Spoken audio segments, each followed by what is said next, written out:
this video of skill practice, we are going to talk about pictures together with screenshot and screen clipping. So let's go to the practice. Idan zaka sa hoto a Microsoft Word, zaka zo ka shiga insert, sai a nan wurin kana da picture. So a nan wurin kana da option da zaka zaɓi ko online picture ko kuma from this device. So a nan wurin zamu zo zamu yi amfani from this device, sai mu shiga. A nan wurin yanzu ya kawo mu a folder na screenshot namu. So a nan idan ya kasance ka zaɓi hoton da kake so, aka zo kai clicking. Idan kuma ya kasance baka so, zaka koma baya, ka koma ko desktop ko wani wuri kamar haka. So a nan wurin zamu zo mu zaɓi wannan, sai mu shiga insert. So bayan kayi inserting kamar haka, zamu gani idan yayi ma ƙarami zaka resize nashi, zaka resize in and out kamar yadda zaku gani. Sannan kuma zaka iya adding ma hoton wa'insu attribute kamar haka. Zaka iya sa mai style a nan wurin, ka zo ka duba ka zaɓi wanda kake so a nan wurin kamar yadda zamu gani, wannan kenan. Sannan kuma zaka iya cropping ɗin hoton idan ya kasance da kwai wani ɓangare da baka so, zaka yi cropping ɗin shi. A nan wurin zaka kama crop handle da ke a nan wurin, ka jawo shi kamar haka. Idan yayi sai ka bar shi. Idan kuma yanzu mu zamu maida shi a nan wurin, muna da nuna yadda ake aikin ne. Sannan zamu zo mu kama wannan, ɗan rage shi yadda ya kasance sama da ƙasan ya ɗan yi daidai. So idan ka gama cropping naka, zaka clicking a gefe, so ya kasance ya koma daidai yadda yake. Sannan idan ya kasance kana da wani sauran aiki da zaka yi, zaka zo a nan wurin ka clicking a image ɗin, zai kawo ka format. So a nan wurin zaka zo ka zaɓi idan ko kala ko wani abu, ko zaka ƙara shiga wani style, kuma zaka canza hoton ne, ga option nan maka. So na biyu shine screenshot. Wannan zamu yi shi a next page.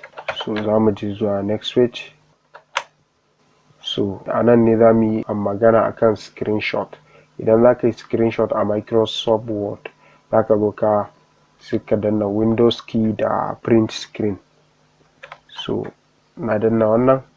So idan zaka zo kai adding ɗin shi, sai ka shiga insert, ka dawo ka shiga from this device, sai ka shiga a nan wannan folder mai suna screenshot. A computer na automatically yake adding a nan wurin. Idan ya kasance source naka na screenshot ba a nan bane, sai ka duba shi. Amma ni a nan nawa, idan na zo pictures, sai in zo screenshot, sai ya kasance wannan ne gashi a ƙarshe.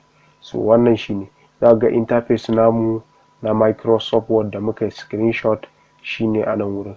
Idan kuma ya kasance wani abu ne kake so kai screenshot nashi, zaka zo ka shiga the same process, sai ka danna screenshot kamar yadda zamu gani.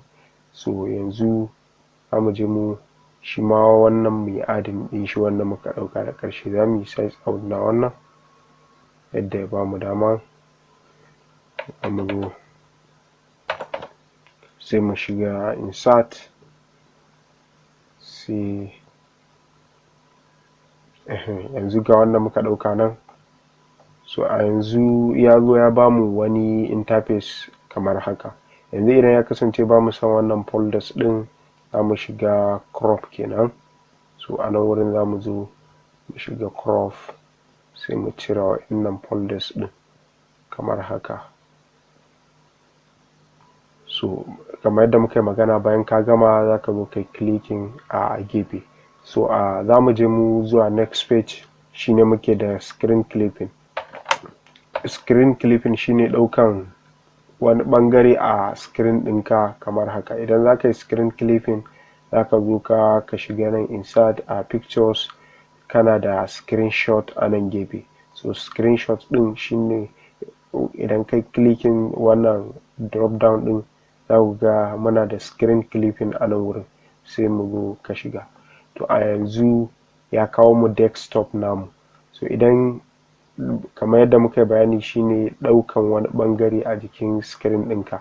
misali idan kana so zaka ɗauka wannan, so zaka zo ka kai left click ka danna primary button a mouse ɗinka, sai ka zo ka misali a ce yanzu muna so mu ɗauka daidai nan wurin, so yanzu mun ɗauka wannan ya zo ya adding a screen ɗinmu kamar haka.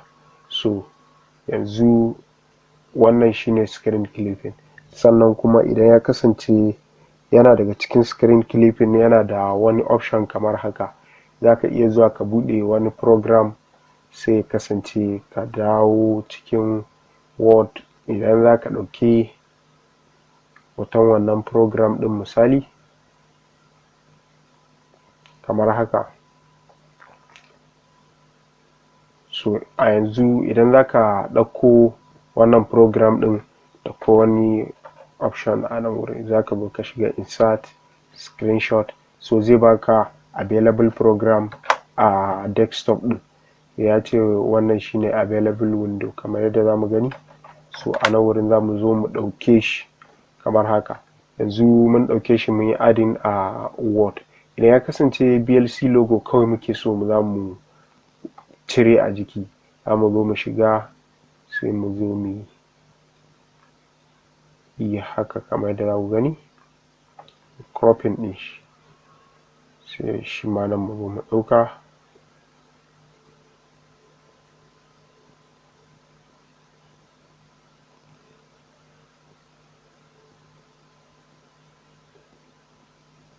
kamar yadda zaku gani. So a yanzu mun yi cropping, zamu zo mu danna a sauran area ɗin. Idan zamu ƙara mai girma zamu zo mu ƙara mai girma. Yanzu kun ga muna da VLC logo namu, yanzu zamu ɗan rage mai yadda kasance visible. So wannan shine VLC logo namu da muka yi adding. Wannan shine a game da screenshot, screen clipping and picture. Thank you for watching this video, and thank you to all my followers and subscribers. If you like to have more content, don't forget to subscribe. If you like to support this channel, the links to my social media are in the description box below.